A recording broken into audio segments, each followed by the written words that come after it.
Bonne nouvelle, vous avez gagné au loto. Vous avez gagné au loto. Baruch Hashem, Mazal Tov. Est-ce que vous allez arrêter de travailler? Est-ce que vous allez continuer de travailler même lorsque vous avez gagné le loto et que vous avez tout ce qu'il faut matériellement sur votre compte en banque? Qu'est-ce que vous allez choisir? Est-ce que quand on travaille, est-ce que c'est un moyen qui nous permet d'atteindre nos objectifs? Ou est-ce que le travail, c'est le travail? On le sait, le travail, il est là pour nous permettre d'atteindre nos objectifs. Est-ce que c'est l'objectif qui est important? Ou est-ce que c'est le but? Est-ce que c'est l'objectif? Est-ce que c'est le moyen qui est important? Ou est-ce que c'est l'objectif? Oui, notre objectif, c'est d'être heureux, d'avoir ce qu'il nous faut, des moyens de vivre matériellement et spirituellement comme il faut. Et pourtant, le plus de temps, nous l'investissons sur les objectifs et non pas véritablement comme nous devrions le faire, à savoir les utiliser et les investir sur ce qu'il faut, savoir les efforts quotidiens qui nous amènent à ces objectifs. La plupart du temps, on se concentre sur ces moyens. Le temps, la plupart de notre vie, le temps de notre vie que nous le passons à travailler. C'est les moyens qui sont investis. Et pourtant, c'est l'objectif qui est le plus important. Comment se fait-il? Le Tanya aujourd'hui va nous expliquer que, en effet, c'est ce qui est voulu par Dieu. En effet, c'est ce qui est voulu par Dieu. Il faut s'investir sur les moyens. Il faut passer du temps sur le moyen. Même si l'essentiel ne se trouve pas dans le moyen, mais dans l'objectif qu'on est censé atteindre. C'est ce que nous allons voir aujourd'hui dans notre Tanya du jour. Ce Tanya qui nous est offert par le Rabbi Shneor Zalman de Liadi. Aujourd'hui, tout de suite, dans quelques instants, juste après ces quelques notes de musique, je vous laisse donc le temps. Oui. De vous installer tranquillement, puis de partager, de liker ou de commenter cette publication. Que Dieu vous bénisse. C'est parti. Et dans quelques instants, ay ay ay ay ay ay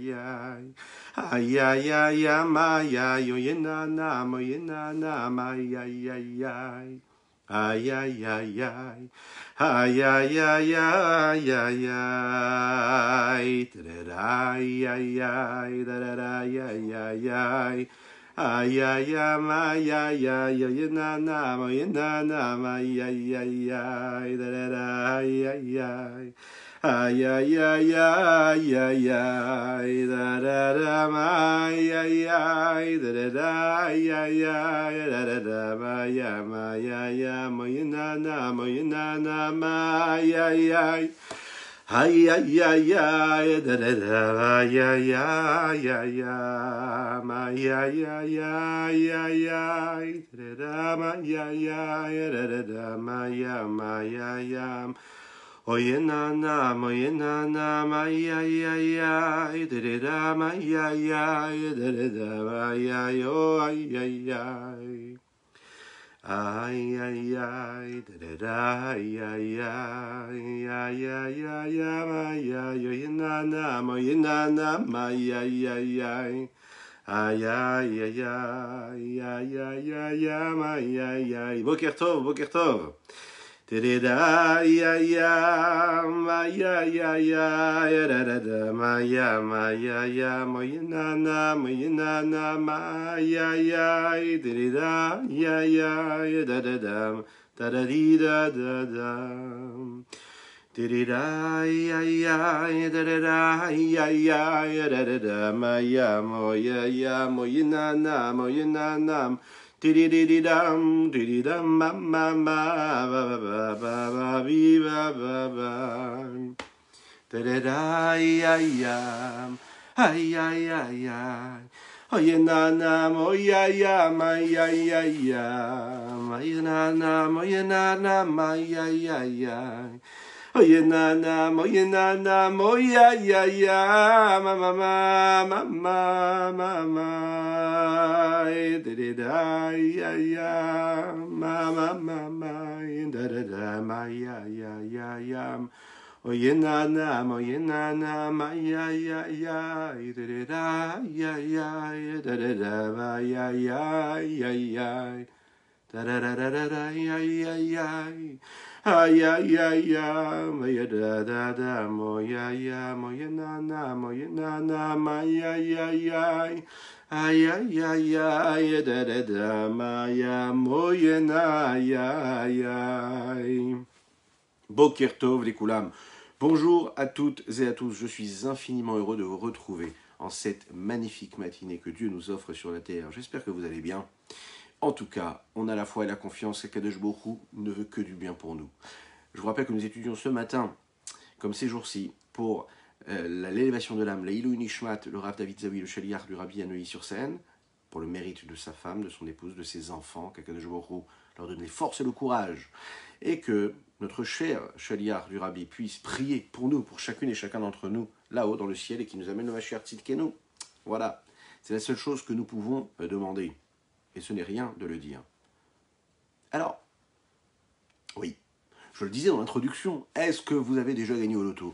Eh bien, c'est une bonne nouvelle, vous l'avez gagné, ce loto-là. Bon, vous allez faire quoi? Est-ce que vous allez arrêter de travailler, ou est-ce que vous allez continuer d'aller tous les matins vous lever tôt et aller travailler? Le travail, c'est un moyen, ok, ou c'est votre but? Non, c'est un moyen. Votre but, votre objectif, c'est a priori de gagner de l'argent et de vivre comme il faut. Ce qu'on souhaite à chacune et chacun d'entre vous. Maintenant, une fois qu'on a décidé que ce qu'Akadosh Baruch Hu nous donnait dans cette parnassa, dans ce gagne-pain-là, c'était la nécessité de s'en servir pour pouvoir vivre, mais est-ce que tous les matins quand on va au travail, quand on passe un tiers de notre existence à aller travailler, est-ce que vraiment c'est notre but? Non, c'est un objectif. C'est un moyen. C'est un moyen qui nous permet d'atteindre nos objectifs. Ok, parfait. Le problème, c'est que vous allez voir que dans la vie, vous êtes d'accord avec moi, j'en suis sûr, et si ce n'est pas le cas, dites-le moi dans les commentaires, oui, on passe plus de temps en fait à s'investir, à se plonger dans ces moyens-là qui nous sont donnés, ces intermédiaires, que dans les objectifs. On oublie l'objectif et on passe notre temps à être plongé dans ce monde-là. C'est l'histoire de notre vie, c'est-à-dire réussir, et c'est pour ça qu'on est là ce soir. Ce matin, je suis très en forme, on est là ce matin, puis c'est ce soir pour ceux qui habitent autre part dans le monde, c'est-à-dire on est là pour comprendre, à travers les mots de la Chassidoute et l'enseignement du Rabbi Shimon Zalman de Liadi, comment ce que nous voyons sur Terre, ce qui nous apparaît dans ce monde-là, ça n'est qu'une apparence extérieure, superficielle, et que notre but à atteindre, c'est vrai que ce monde-là, il nous envoie des signaux qui nous envoient l'inverse, c'est-à-dire penser que c'est ça le but. Le but, c'est cette vie-là que nous voyons, ce monde-là qui nous entoure, se lever le matin, aller au travail, et on oublie que le but, ce n'est pas du tout ça, que tout cela, c'est juste des moyens qui nous permettent d'atteindre nos objectifs. Alors, qu'est-ce qui se passe? Vous savez, c'est l'histoire d'un petit enfant c'est un petit enfant qui était un fils d'un grand sadique, qui était en train de s'amuser avec ses amis. Il s'amusait avec eux, il jouait à cache-cache. Et puis, il s'est tellement bien caché qu'à un moment, plus personne ne l'a cherché. Réfléchissez, vous allez voir qu'on est tous un petit peu ce petit enfant, parfois dans la vie. On se cache tellement qu'à un moment, on se rend compte que les gens ne nous cherchent pas. Et là, ça fait vraiment mal. D'être conscient que personne ne nous cherche quand on est un enfant, ça fait. Et donc, il est sorti de sa cachette, de partir. Son père lui a dit, regarde-moi, je me suis caché, personne ne me cherche. Imaginez la détresse et la solitude de cet enfant. Et là, le tzaddik lui a dit, tu sais, c'est ce qui se passe avec Akadosh Baruch Hu, avec nous. C'est pareil. Akadosh Baruch Hu, lui, Dieu, il s'est caché. Il s'est caché dans le monde, il s'est caché dans la superficialité du monde. Il s'est caché dans ce que le monde est en apparence. Et donc on oublie que c'est Dieu qui est derrière tout ce qui nous apparaît sur Terre. Et donc on se laisse avoir parce qu'il y a ce que le monde nous offre, ce qu'il nous montre. Et puis le but, l'objectif de toute cette créature-là, de toute cette création de monde que Dieu a imaginé en nous créant, on a oublié que le but à atteindre c'était quoi? C'était de se servir dans ce monde-là pour atteindre le but, de se rapprocher d'Hachem, de le voir, de le chercher lui. Il se cache. Et puis à un moment, nous, qu'est-ce qu'on fait? Eh bien, on l'oublie et on arrête même de le chercher. Dieu, ce qu'il veut, c'est qu'on le cherche. C'est ça l'objectif. Il ne faut pas s'arrêter aux moyens, à ce que Dieu nous a donné dans ce monde-là. Il faut se servir de ce monde-là comme un moyen qui nous permet d'atteindre l'objectif qui est quoi? De dévoiler Dieu. C'est ce que nous allons voir aujourd'hui dans le Tanya d'aujourd'hui.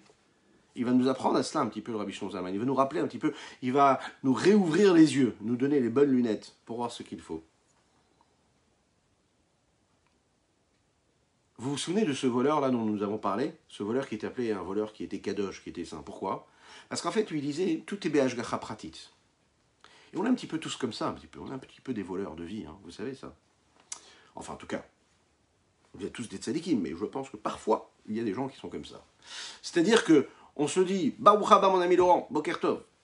On se dit, voilà, puisque Akadosh Baruch Hu, c'est lui qui fait tout, puisque c'est Dieu qui décide tout ce qui doit se passer à chaque moment de ma vie, puisqu'il y a la Hashgacha pratique, puisque j'ai la Emouna en Dieu, j'ai la foi en Dieu.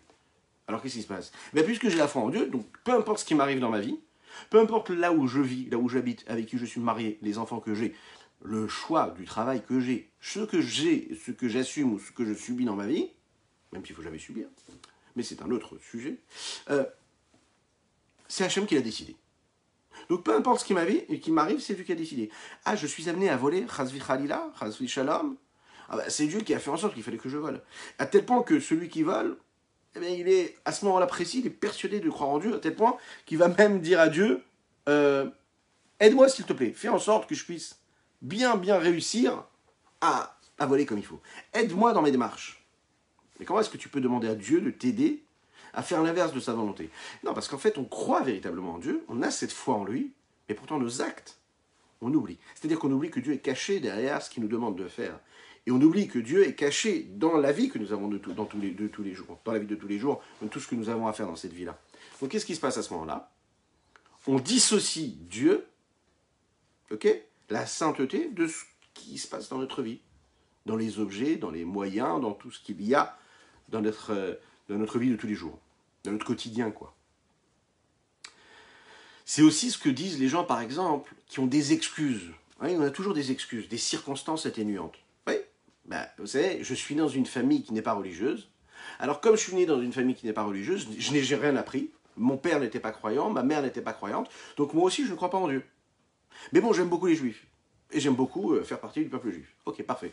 Mais comme mes parents n'étaient pas pratiquants, alors moi aussi, je ne suis pas pratiquant. Vous avez d'autres personnes qui vont dire, mais non, c'est du tout. Moi, je suis né dans une famille religieuse, et donc, comme je suis né dans une famille religieuse, c'est compliqué pour moi d'accomplir la Torah et les mitzvot. Donc, je crois en Dieu, il n'y a pas de problème, etc. Mais bon, il ne faut pas trop m'embêter, ça suffit, etc. Bon, voilà. Ça veut dire qu'on a les bonnes excuses, et on se dit que de toute manière, puisque tout est décidé par Dieu, alors, bon, j'ai pas vraiment le choix quelque part. Je n'ai pas vraiment d'incidence sur ma vie. Je n'ai pas moyen de, j'ai pas de levier. Hein. J'ai pas de solution. C'est Dieu qui a décidé ainsi, c'est ma destinée, je suis né comme ça, donc comme je suis né comme ça, ben je vais continuer à perpétuer les traditions, en effet, de tradition. Et je vais rester donc un juif traditionnel, par exemple. Je ne vais pas m'investir plus, parce que je suis né comme ça. Ou bien, l'inversement, je suis né dans une famille religieuse, je reste comme je suis, je ne cherche pas, quelque part, à chercher une force en moi qui me fait faire un petit peu plus que ce que j'ai reçu de mes parents. Puis voilà, je me suis habitué. Alors comme je suis habitué, c'est Hachem qui a fait en sorte que je me suis retrouvé dans tel endroit ou dans tel moment d'existence. J'ai, chas v'shalom, une épreuve qui a fait que je me suis retrouvé dans telle ou telle situation et je me suis écarté de la bonne route. Bon, ben, c'est Dieu qui m'a mis dans cette situation. Voilà. Si Dieu ne m'avait pas fait vivre ces moments difficiles, peut-être que je m'en serais sorti beaucoup plus et peut-être que je ferais plus la Torah et les mitzvot. Donc j'ai des bonnes excuses, ouais. Parce que je dis, bon, je crois en Dieu, et c'est lui qui m'a mis dans ces situations, donc je subis un petit peu quelque part tout cela. Le Rabbi Shimon Zalman ici va nous expliquer, va nous dire, hein, à travers la définition qu'il y a entre la Gdusha et la Touma, la sainteté et l'inverse de la sainteté. On va voir qu'il y a dans cela la capacité de voir, de déceler chaque chose qui nous arrive dans notre vie, et comment voir que même quand j'ai l'impression que c'est Dieu qui m'a mis dans cette situation-là, ce n'est pas la vraie vision que je dois avoir, ça n'est pas ça que je dois regarder, mais c'est ce qui se passe derrière. Il y a l'apparence superficielle et ce qu'il y a dans le message profond.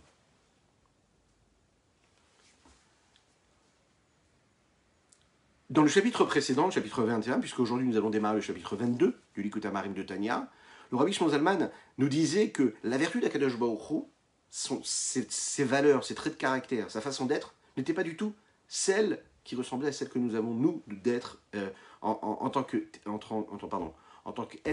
de chair et de sang. On n'a pas la même chose. On ne vit pas les mêmes choses.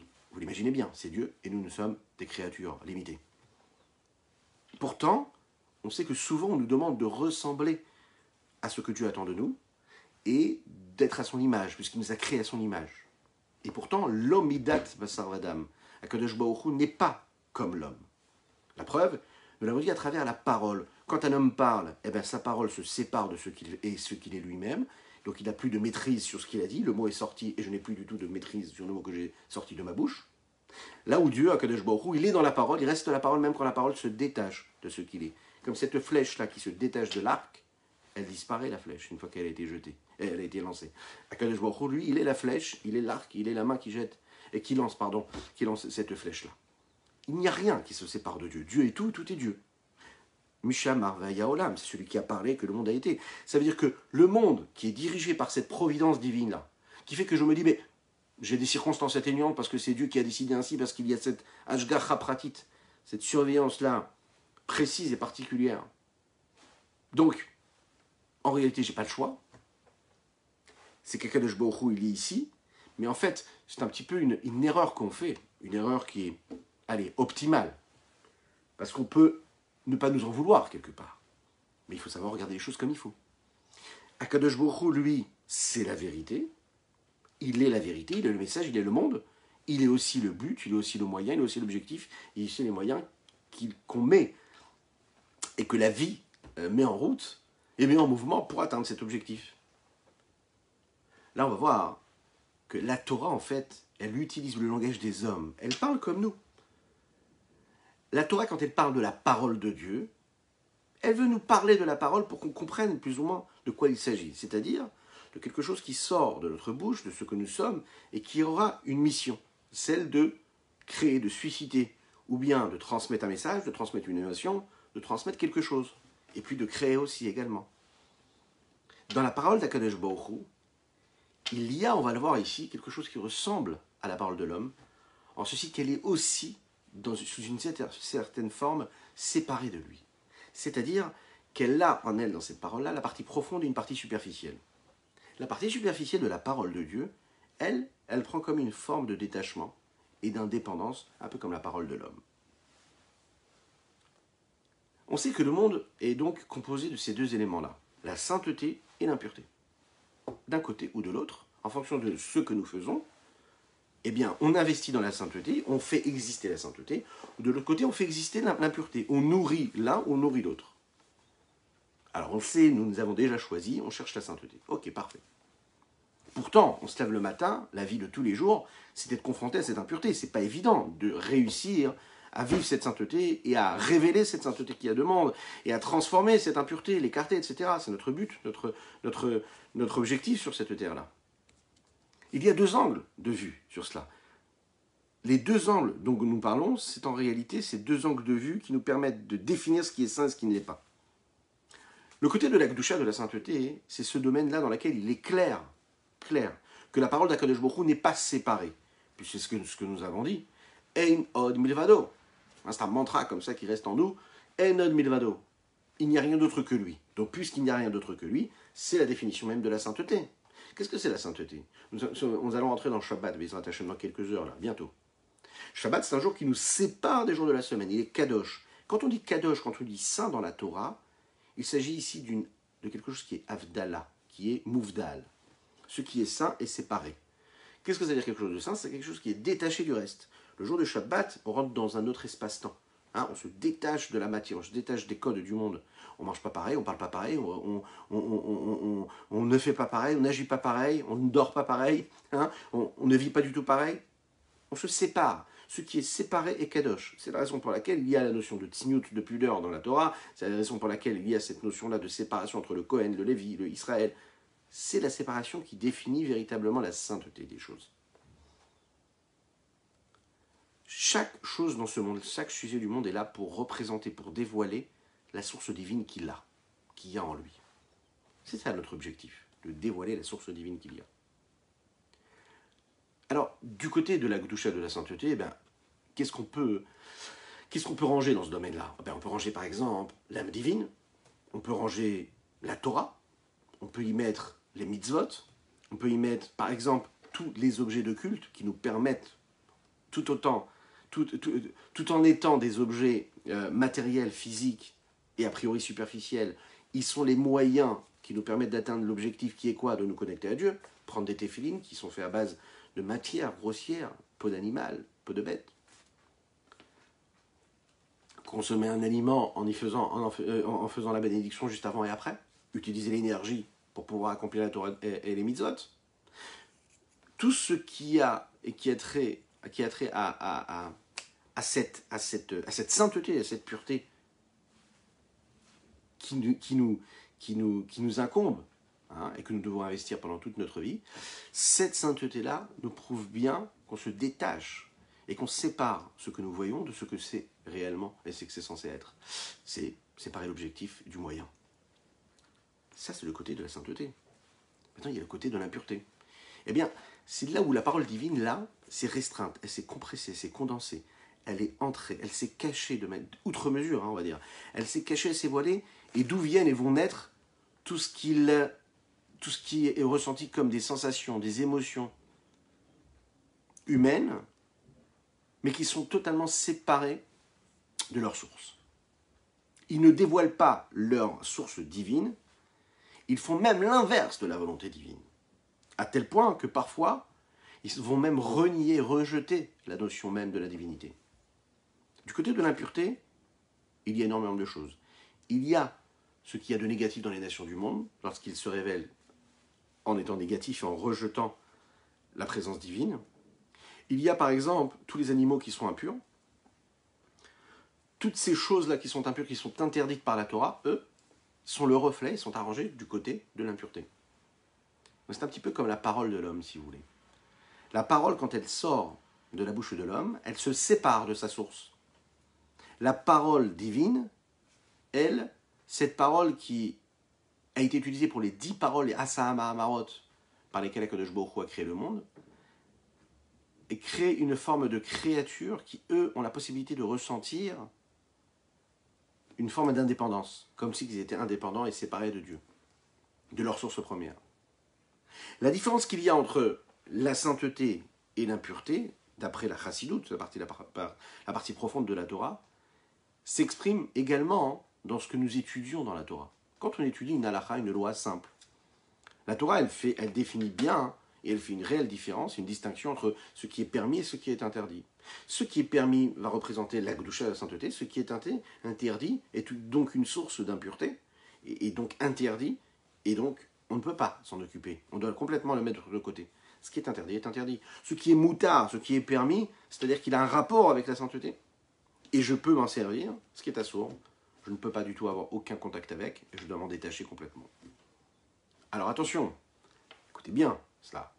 Peu importe ce que c'est, que ce soit de la gloucha ou de la touma, de la pureté ou de l'impureté, de la sainteté ou de l'impureté ou l'inverse de la sainteté, ça restera toujours basé sur une source qui est une source divine. C'est pas parce que c'est interdit, c'est pas parce que c'est impur que je dois imaginer que ça se nourrit d'une source qui serait étrangère à Dieu. Chazvé Shalom de dire ça. Tout vient de Dieu. Seulement ça, par sa volonté, ça devient interdit, et ça, c'est permis. Tout vient d'une seule source.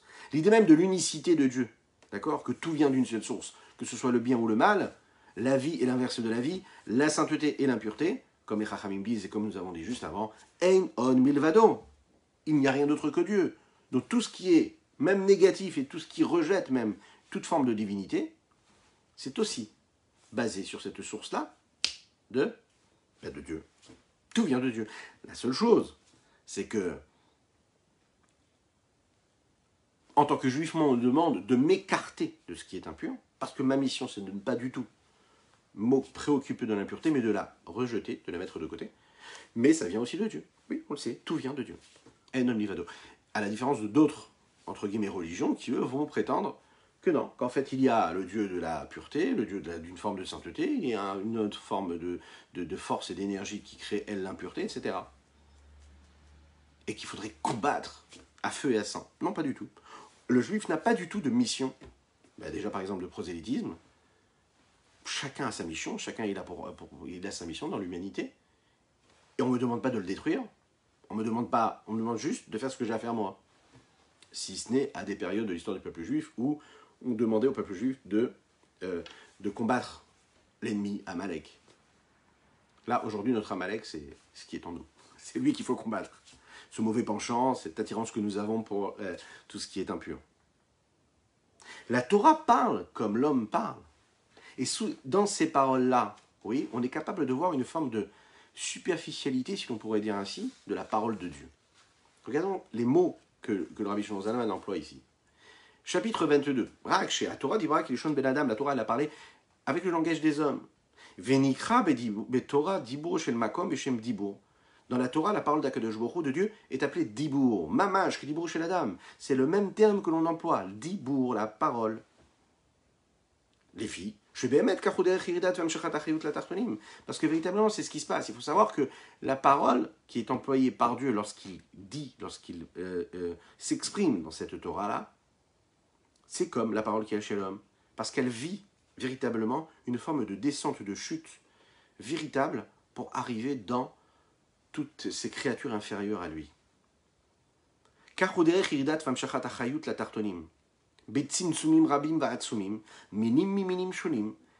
Cette vitalité divine, elle descend de niveau en niveau, de compression en compression, de condensation en condensation, de voile en voile, de niveau en niveau, d'adaptation, de toutes sortes d'espèces. Les ibar otmeem beruim rabim, afin d'y créer et d'en créer des créatures nombreuses et multiples, minim minim shonim, chacun avec son espèce aussi différente qu'elle puisse être.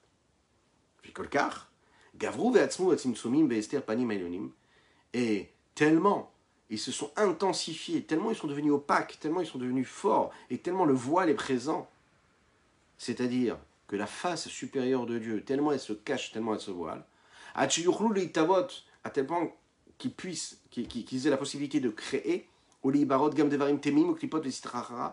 point de réussir à créer même des éléments impurs, et toutes les formes d'écorce, et de l'autre côté, sritracha, l'autre côté, c'est-à-dire tout ce qui est l'inverse de la sainteté, et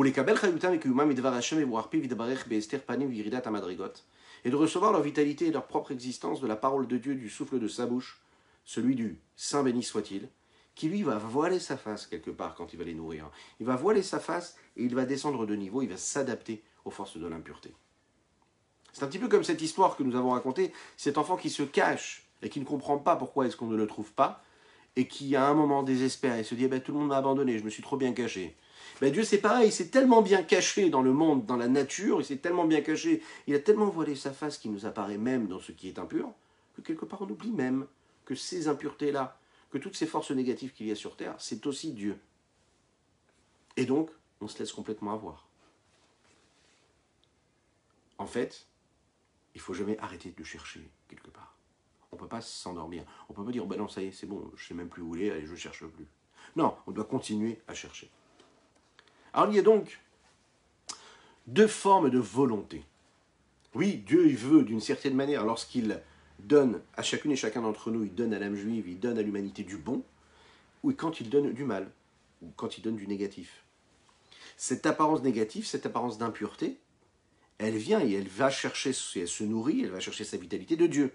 Mais de quelle forme de volonté? Il y a la volonté inférieure et la volonté supérieure. Il y a la volonté faciale, on pourrait l'appeler comme ça, et celle qui est arrière. Qu'est-ce que cela veut dire? Quand on aime une personne, eh bien on la regarde quand on lui parle. Quand on ne l'aime pas, quand on ne l'apprécie pas, on ne la regarde pas. On lui tourne la tête. Et parfois on est obligé de lui parler. On tourne quand même un petit peu la tête sur le côté.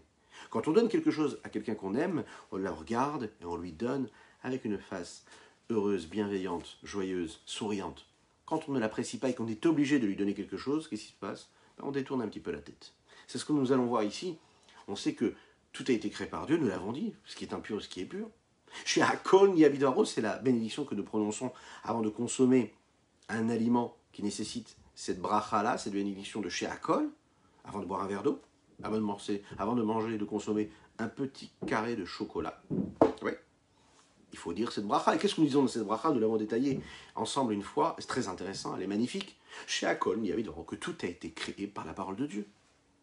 Donc, puisque tout a été créé par la parole de Dieu, dans tout, il y a tout, le positif comme le négatif. Le positif comme le négatif, le saint et ce qui n'est pas saint.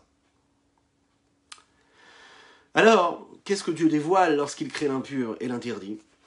Est-ce qu'à ce moment-là, il se sépare de sa source? Cette vitalité, est-ce qu'elle reste connectée avec Dieu ou est-ce qu'elle se sépare?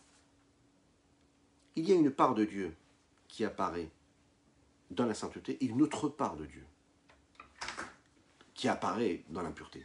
C'est le même Dieu, hein, mais il ne va pas montrer la même chose. Il n'apparaît pas, il ne se révèle pas de la même manière. C'est le même Dieu, mais... Merci. C'est le même Dieu, mais il n'apparaît pas de la même manière. Comment? On fait énormément de choses dans la vie, et quand même on est capable de détailler et de compartimenter ce que nous faisons entre ceux qui sont appelés nos objectifs à atteindre, nos buts, et puis les moyens qu'on y met pour atteindre ces objectifs. On en parlait en préambule, on parlait de cette nécessité d'aller travailler, qui pourtant n'était pas un objectif en soi, mais un moyen. Mais pourtant, quand on est dans ce moyen-là, on y passe énormément de temps, on y passe et on y investit énormément d'énergie, on peut donner toute sa vie à cela, on y donne beaucoup d'attention, on y donne de l'amour, on y donne de l'affection, on donne toute notre vie à ça, à ces moyens-là. Et pourtant, on l'a dit, ce n'est pas l'objectif. Enfin, on peut penser que c'est l'objectif et on se perd parfois à penser que c'est l'objectif. Alors, est-ce qu'au moment où on va au travail et qu'on fait ces efforts-là de la vie de tous les jours, est-ce que quand on va faire ses courses au supermarché, okay, et que c'est pénible et qu'on n'a pas envie de le faire, et qu'on le fait quand même, est-ce que c'est quelque chose qui doit être rejeté? Est-ce qu'on doit se dire, ben ça, j'arrête de faire des courses ou j'arrête d'aller au travail? Est-ce qu'on peut se permettre de se dire, mais puisque c'est pas ça mon objectif, alors j'arrête de le faire? Ou est-ce que non, je suis obligé de continuer à le faire? Et d'un autre côté, est-ce que parce que je suis obligé de le vivre, et parce que c'est un moyen qui est nécessaire, parce que c'est la loi de la vie, qu'il faut aller travailler pour nourrir son foyer, est-ce que ça veut dire que je dois me laisser complètement aller, et puis me laisser complètement plonger dans cela, et oublier que c'est juste un moyen? Vous voyez un petit peu, les travails sont des deux côtés. D'un côté, je ne peux pas rejeter le travail quand j'ai compris que j'ai une conscience et que l'essentiel pour moi, ce n'est pas le travail, c'est parce que j'ai compris que c'était juste un moyen. Donc qu'est-ce que je vais me dire? Je vais me dire, bah, je mets ça de côté. Bon, voilà, je méprise et puis c'est pas ça l'objectif. Je vais aller dans la nature, me mettre dans une petite forêt et mettre une petite tente et puis voilà, je vis avec la nature. Ouais, c'est faisable, d'accord? Donc je rejette un petit peu les codes du monde. Je me dis, voilà, je ne veux pas être un objet de la société, je ne veux pas être complètement soumis. Ok. Parce que ça, c'est une vision. Ça aussi, c'est pas une bonne vision. Et de l'autre côté, je ne dois pas me laisser avoir. Parce que quand parfois je mets l'investissement à sa place et je comprends que l'objectif est à atteindre et que pour atteindre cet objectif, j'ai besoin du moyen, malheureusement, je me laisse avoir et je plonge dans cela et puis je me soumets à ce moyen-là et j'oublie que l'objectif n'était pas là. L'Echaim, l'Echaim, l'Echaim, l'Echaim. Je vous rappelle que nous étudions les Nishmat, le Rav David Zawi. Que Baruch Hu fasse que ces mots de Torah puissent être une source de bénédiction pour ses enfants et son épouse et tous ses élèves qui ont tant appris de lui. L'Echaim, l'Echaim.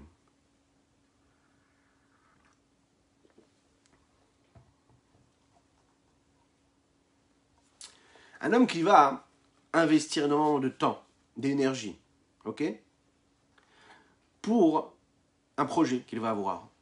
Il a découvert une super idée, voilà, et il veut investir énormément de temps, d'argent, d'investissement personnel, il met toutes ses tripes, il met toute sa vie, même si on a étudié ensemble que c'est pas du tout normal de le vivre comme ça, parce qu'on doit être complètement extérieur à ce que nous faisons, ce que nous produisons dans notre vie active.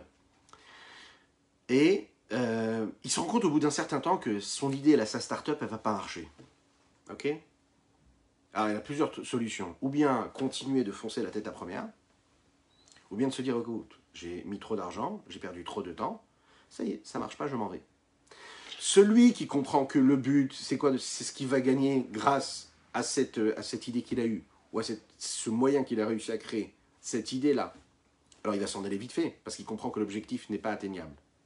Et celui qui oublie quel était l'objectif, il va rester, il va se perdre complètement dans cela. Dans le langage de la chassidoute, c'est ce qu'on appelle la différence qu'il y a entre la profondeur de la volonté et la partie superficielle et extérieure de la volonté. La partie profonde de la volonté, c'est le but. Ça veut dire c'est ce qui me pousse, d'accord? Ce qui me pousse, c'est ce qui entraîne l'homme, par exemple, à prendre du plaisir, à aimer ce qu'il fait, à le souhaiter, à le désirer et à tout faire pour l'atteindre. La partie extérieure de la volonté est superficielle, c'est ce qu'on appelle le moyen qui me permet d'atteindre cet objectif. C'est ce que je suis obligé de faire sans avoir du plaisir.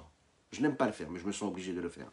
Mais c'est ce qui m'amène la possibilité de réussir ce que j'ai envie d'entreprendre. Est-ce qu'un homme est capable de faire quelque chose qu'il n'aime pas faire? Est-ce que vous, dites-le moi dans les commentaires, mais oui, parce que vous êtes en train de partager, oui, faites-le, continuez. Commentez et likez cette publication, c'est important, vous êtes la réussite de ce moment de rendez-vous, et puis chaque mot de Chassidut que vous allez pouvoir diffuser vous donne le mérite de permettre à une personne d'entendre un mot de Chassidut qui va peut-être lui donner, eh bien, l'envie de regarder tout le replay, ensuite, ou le live, et puis de s'intéresser à ça et de nourrir son âme. Vous imaginez? Et si on nourrit les âmes du peuple juif, et bien Mashiach, il arrive. Et c'est notre objectif. Dites-moi, vous, ce que vous pensez de cela. Est-ce qu'un homme, il est capable de faire quelque chose qu'il déteste faire? Est-ce que nous sommes capables de faire quelque chose que nous n'aimons pas faire? Alors, je vois différentes raisons et différentes réponses arriver. Et en effet, oui, on est capable de faire des choses que nous n'aimons pas faire. Et pourtant, nous les faisons. Mais comment ça se fait? Étant donné que l'homme, la seule chose qui l'intéresse, c'est d'avoir du plaisir. C'est d'aimer. C'est de ressentir, de se sentir exister à travers ce qu'il fait, ce qu'il pense, ce qu'il mange, ce qu'il voit, ce qu'il boit, ouais, ce qu'il vit. Comment ça se fait qu'il est capable de faire quelque chose qu'il n'aime pas faire? On a donné l'exemple tout à l'heure de celui qui va dans la forêt avec une petite tente et qui décide de s'écarter de ce monde-là, de cette société de consommation, et qui s'isole. Bon, est-ce qu'il a raison, lui? Lui, il est en train de faire vraiment ce qu'il a envie, c'est-à-dire qu'il ne fait pas ce qu'il n'aime pas faire. Il ne veut pas subir, donc, qu'est-ce qu'il y a? Il assume. Il assume s'écarter du monde, cette société de consommation, et il se dit, moi, quand je fais quelque chose, je veux le vouloir, je veux l'aimer, je ne veux pas détester. Donc, comme il ne déteste pas, alors il s'écarte. Bon, on est d'accord, il n'est pas dans le vrai. Il n'est pas dans le vrai parce qu'il est en train de s'écarter complètement de la vie. Ouais. C'est pas la solution. Donc, ça voudrait dire quoi? Ça veut dire que si c'est pas la solution, ça veut dire que parfois dans la vie, je dois faire des choses que je n'aime pas faire. Ok. L'avantage, c'est qu'on étudie beaucoup Chassidut. On apprend à aimer même ce qu'on n'aime pas faire. Parce qu'on va l'aimer sous la forme que l'on doit l'aimer et détester ce qu'on doit détester dans ce que nous sommes en train de faire. Tout dépend du regard, la façon avec laquelle nous le faisons. Mais en tout cas, ce qui est sûr et certain, c'est que vous avez tout à fait raison à travers vos réponses. En effet, on fait souvent des choses que nous n'aimons pas faire. Parce qu'on a un objectif. Et que pour atteindre ces objectifs, on est obligé de le faire. Prendre la voiture tous les matins et amener ses enfants pendant 45 minutes, quand une femme, une mère au foyer, elle le fait, elle a un grand mérite. Et que Dieu la bénisse. D'ailleurs, toutes ces personnes, il y en a qui nous regardent et qui nous écoutent dans la voiture.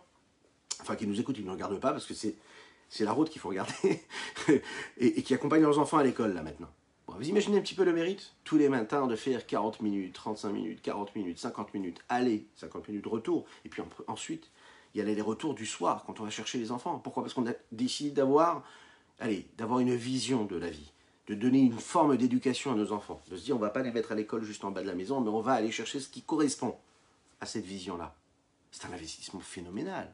C'est une forme d'abnégation phénoménale. Imaginez passer quasiment 4 heures par jour juste sur la route. C'est une folie. Ok? On vit dans cette société, c'est comme ça. Ouais, il y a une époque où on était dans des petits villages et puis l'école c'était à 20 mètres de la maison. Non, c'est comme ça. Alors, qu'est-ce qu'on se dit là quand on vit ces moments difficiles?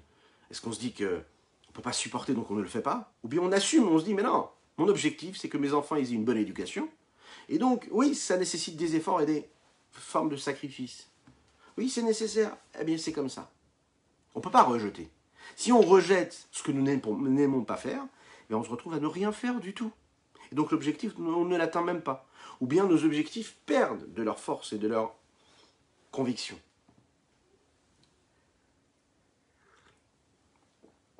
Il y a énormément d'exemples que l'on pourrait donner.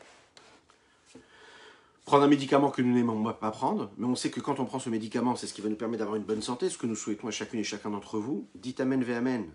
Amen ve Amen, dites-le à la maison, dites-le fort, dites-le en voiture, mais aussi dites-le sur vos commentaires. Une bonne santé jusqu'à 120 ans pour chacun d'entre nous. Parfois on s'est mal garé et on doit payer une amende.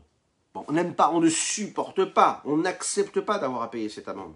Mais pourtant on sait que si nous faisons ce que nous devons faire tout de suite et nous n'attendons pas les semaines et les mois qui arrivent, eh bien cette amende-là, elle ne va pas être majorée. Et puis on va quand même éviter les dégâts, restreindre les dégâts. Voilà, on va payer ce qu'on doit payer. Je n'aime pas le faire, mais je vais quand même le payer, parce que je dois le faire. D'accord? Donc, je n'ai pas envie, je déteste le faire, mais je le fais quand même. Alors, qu'est-ce qu'il faut dire maintenant? Quel est le rapport que j'ai avec cette action-là que je n'aime pas faire, que je fais? Est-ce que j'ai un lien particulier avec cette action-là, ou est-ce que je le fais sans avoir un lien? On ne peut pas dire que je ne fais pas ce que je suis en train de faire. On ne peut pas dire que je ne veux pas le faire parce que je le fais. Parce que si je ne voulais pas le faire, je ne le ferais pas. Donc, je veux le faire. Ah d'accord, je le veux. Mais je n'aime pas le faire. Mais je veux quand même. Donc, on peut dissocier la volonté de l'amour ou de l'affection, de l'appréciation que nous avons sur ce que nous faisons. Vous êtes bien d'accord? On peut dissocier la volonté, je veux le faire, c'est-à-dire je veux prendre la voiture, même si ça va me prendre 45 minutes pour le faire, et que je n'aime pas ça, me retrouver 45 minutes dans la voiture pour aller au travail, mais je veux quand même prendre ma voiture. Si on me dit non, tu ne peux pas prendre ta voiture, je vais être très embêté. Donc je veux prendre la route. Ouais? Bon. Donc en même temps, je peux vouloir, et au même moment, je peux détester ce que je suis en train de faire. Vous imaginez un petit peu? Je veux, et en même temps, je n'aime pas ce que je fais. Et de l'autre côté, parfois je veux. Je veux parce que j'aime ce que je fais. Et que comme j'aime ce que je fais, donc je veux le faire. Et ça, c'est beaucoup plus simple. Et quand je n'aime pas ce que je fais, je veux le faire parce que c'est ce qui va me permettre d'atteindre mon objectif, d'arriver au travail en bonne santé. La différence qu'il y a entre vouloir et aimer et vouloir et détester s'exprime véritablement dans tous les niveaux de notre existence, mais également, on peut l'identifier dans le rapport que nous avons avec autrui. Lorsqu'on rencontre une personne, lorsque nous avons un contact avec une personne qui est nécessaire, okay, on est obligé de lui parler. On est obligé de lui donner quelque chose. On est obligé de lui transmettre quelque chose. Si on la regarde les yeux dans les yeux et qu'on lui transmet ce qu'on a besoin de lui transmettre, à ce moment-là, on est en train de prouver une forme d'amour et de respect. On le fait avec un sourire, avec un regard bienveillant. On lui donne, comme on dit que dans la tzedaka, donner une petite pièce à une personne. Et le faire en détournant la tête comme souvent on peut être amené à le faire, parce qu'on a du mal à regarder la personne, parce qu'on ne veut pas être confronté à ce qu'il est en train de vivre. Et qu'est-ce qui se passe? C'est une mitzvah, bien sûr on a donné la petite pièce. La plus grande des mitzvahs, c'est quoi? C'est de regarder la personne, de lui sourire et de lui donner la petite pièce. Le petit sourire qu'on va lui faire sera beaucoup plus grand que la petite pièce que nous allons lui donner. Parce qu'on est en train de lui donner de l'énergie, on lui donne de l'importance, on lui donne de l'affection. Lorsqu'on regarde une personne, eh bien on lui donne beaucoup plus que ce qu'on lui donne dans ce regard-là. On lui donne ce qu'il y a derrière ce regard-là. C'est ce qui est la partie faciale, okay? Quand on le fait avec le sourire, quand on regarde une personne, quand on lui donne quelque chose. Quand on déteste une personne, ou bien tout simplement quand on est en colère contre une personne, quand on n'apprécie pas une personne, et qu'on est obligé de le faire, okay? On est obligé de donner la carte d'identité aux policiers qui nous demandent nos papiers. Okay? Comment est-ce qu'on va le faire? On ne va pas le faire avec un visage rayonnant, il est en train de nous faire perdre du temps là, sur notre objectif. Notre objectif, c'est d'atteindre cet objectif, et puis il est là, il nous bloque. Okay? Qu'est-ce qu'on va faire? Bien, on va prendre le portefeuille, on va sortir le permis de conduire, la carte d'identité, puis on va lui donner. On ne va même pas le regarder. Pourquoi? Parce que ça ne nous intéresse pas, on n'apprécie pas du tout. Ce moment-là de vie, on ne l'apprécie pas du tout. Parfois, on est obligé de donner quelque chose à quelqu'un, et on ne l'apprécie pas. Qu'est-ce qu'on fait? On lui tourne un petit peu le dos, on lui donne comme ça par derrière. Est-ce qu'on lui donne? On lui donne ce qu'on doit lui donner. Mais on ne le donne pas avec la volonté qu'il faut. Dans l'histoire du peuple juif, on voit que c'est ce qui va se passer. Quand Akadosh Baruch Hu va être un petit peu en colère contre le peuple juif, c'est un petit peu comme ça qui va se passer. Il va devoir donner ce qu'il doit donner, mais il va le donner un petit peu comme ça, par-dessus l'épaule. C'est ce qu'il fait à chaque instant lorsqu'il nourrit les forces de l'impureté. Il donne comme ça, mais comme si on donnait à manger à un animal parce qu'il fallait le nourrir et qu'on n'a même pas envie de regarder. Vous imaginez? Donc on le nourrit, mais en même temps on n'a pas spécialement envie de le faire. Mais on le fait. Et on veut le faire, parce qu'on sait qu'il faut le faire. Il est dit comme ça, il faut regarder nos maîtres, nos tzadikim. C'est que les Hashem ce soir et demain, c'est une grande date, c'est le Yud Shvat. Yud Shvat, c'est le jour où le rabbi de Lubavitch, le rabbi Menachem Mendel Schneerson, a pris ses fonctions, a pris le leadership du mouvement Chabad. Il est devenu cette force et cette source de vitalité pour beaucoup de monde. Et puis la vitalité qui me permet le matin de me lever pour partager avec vous ces mots de Tania. Oui, on ne peut pas rejeter ça, c'est même pas une question. Donc imaginez un petit peu, demain, Yud Shvat, c'est pas n'importe quoi ce Shabbat-là, il faut le vivre comme il faut. Hein. Et lui, qu'est-ce qu'il donnait dans son regard? Qu'est-ce qu'il avait dans son visage? Tout le monde a été marqué par cela. Et aujourd'hui, vous avez des dizaines, des centaines, des milliers d'heures de vidéos que vous pouvez aller regarder sur Internet pour voir un petit peu ce visage-là rayonnant, accueillant qu'il donnait à chacun, qu'il transmettait avec juste un regard. Avec un regard. Il a changé des vies. Il y a des gens qui, par le regard du rabbi, ont transformé leur vie. Ils ont changé de vie complètement. Il y a un lien qui se crée entre celui qui regarde l'autre. Dans un couple, lorsque l'on se regarde, on fait tout passer dans ce regard-là. Il n'y a pas besoin de prouver quoi que ce soit, de dire quoi que ce soit. Dans le regard et l'appréciation et le respect qu'il y a dans le regard, il y a tout. On peut tout faire, on peut offrir les plus beaux bijoux à une personne. Si on ne la regarde pas comme il faut, eh bien la personne portera ces bijoux. Mais elle vivra cette vie superficielle, selon ses codes superficiels, parce que c'est comme ça, parce que c'est la vie. Mais au fond d'elle-même, elle sentira qu'elle n'est pas appréciée comme il faut. On peut offrir un petit bijou, gadget, qui ne coûte pas très très cher.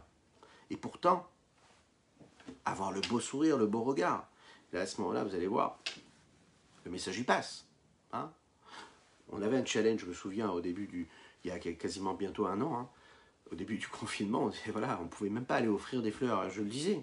D'ailleurs, on est Erev Shabbat. Erev Shabbat, une petite fleur, une petite attention pour son épouse, pour vous, messieurs. Hein. Bon, vous, mesdames, vous avez déjà tout préparé pour votre foyer, vos enfants et vos maris. Donc déjà, vous êtes bénis, il n'y a pas de souci. Vous n'avez pas besoin de prouver votre amour. Hein. Mais nous, les hommes, hein, on va acheter une petite fleur, et là, on l'offre, on est en train de prouver quoi? Si on l'offre avec un beau sourire, un beau regard, vous imaginez un petit peu ce qui se passe. On lui donne tout. C'est une petite fleur. Puis comme on disait, si on n'a pas la possibilité d'acheter une petite fleur parce que le fleuriste est fermé, ben il suffit de faire une belle fleur avec une feuille de papier. Voilà. Puis si vous y rajoutez un petit mot, ah, c'est exceptionnel. Hein?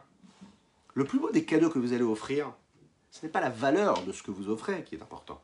C'est si vous allez y mettre une belle note, un joli mot, bien gentil, signé, daté.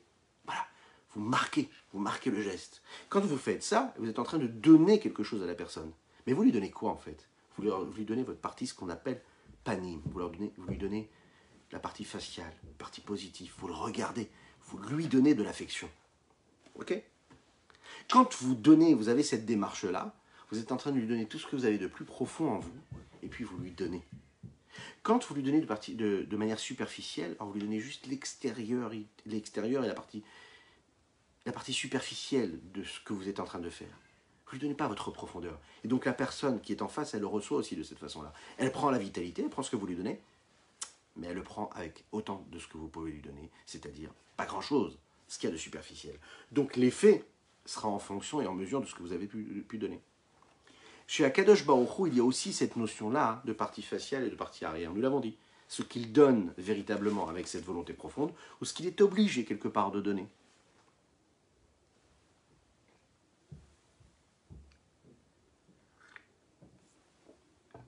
Pourtant, ce qui est intérieur et profond et ce qui est extérieur et superficiel vient de la même source, la source du divin.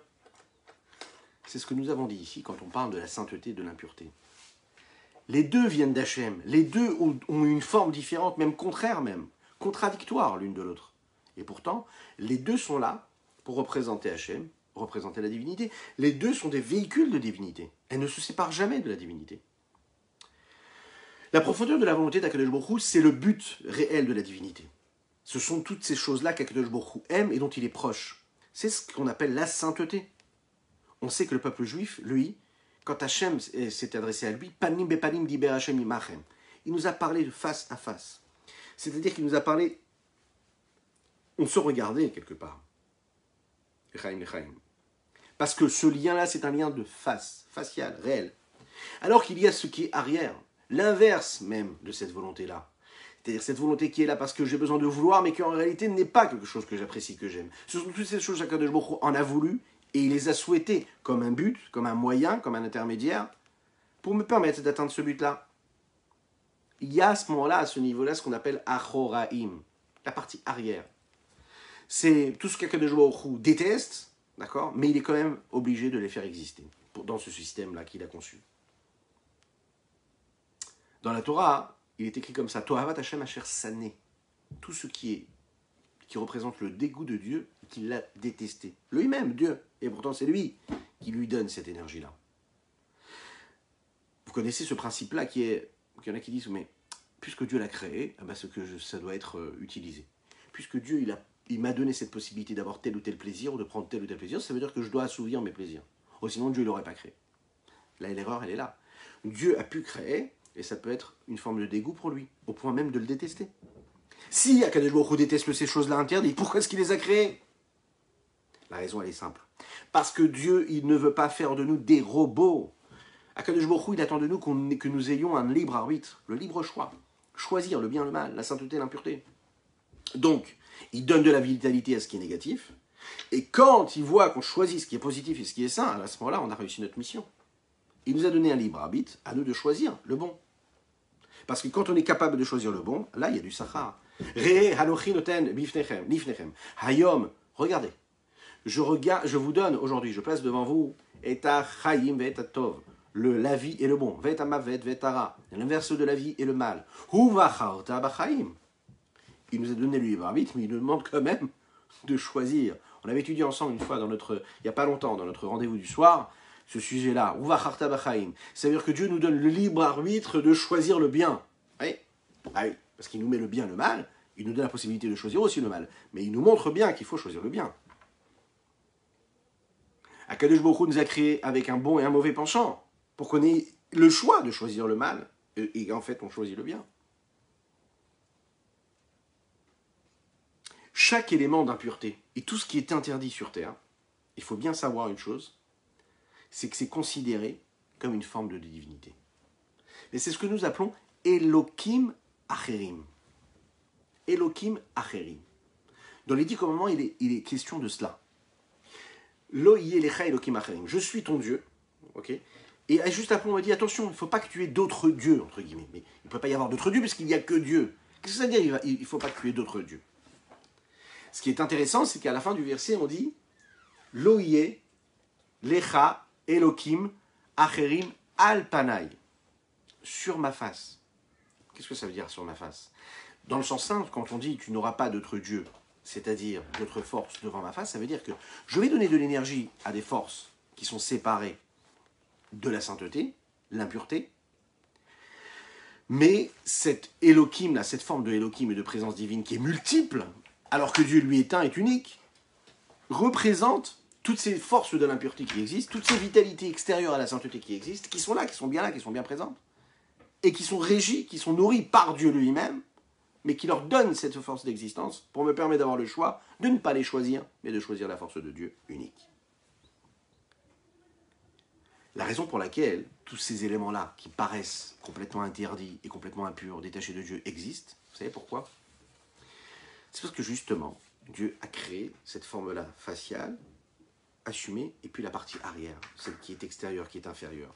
Ce qu'Akadosh Baruch Hu nous donne, et ce que Dieu il donne il donne à chaque élément qui en même temps il le déteste, c'est un petit peu comme quelqu'un qui doit donner quelque chose à celui qui déteste, mais qu'il est obligé de lui donner, et lui donne quand même, mais il lui donne en détournant la face. C'est pour ça qu'on dit Lo yelecha Elokim Acherim al panai. Pas al panai, mais de l'autre côté, oui. C'est ce qu'ici le Rabbi Shlomo Zalman nous dit pour finir. Il nous dit que tous ces éléments-là sont là, pourquoi? Pour donner le salaire aux tzadikim, et pour punir ceux qui font l'inverse de la volonté d'Hachem. C'est l'idée du libre arbitre. Ça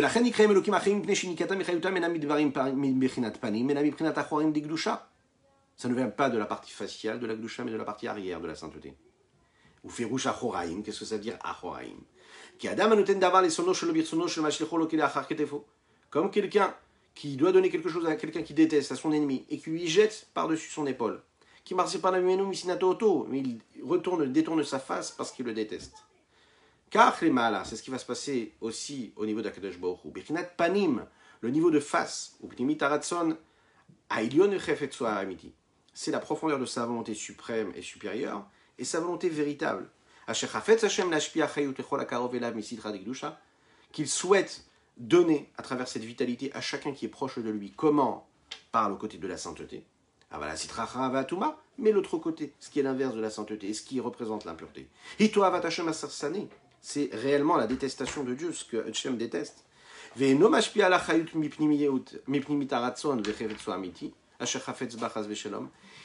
n'influence pas, il n'amène pas la vitalité profonde de la volonté et son souhait véritable, qu'il souhaite véritablement, chas v'shalom, qu'à Dieu ne plaise. Pourquoi? Comme nous disions, c'est un petit peu comme celui qui rejette derrière son épaule quelque chose à son ennemi. Pourquoi? Parce que ce n'est pas de sa volonté, il ne le veut pas.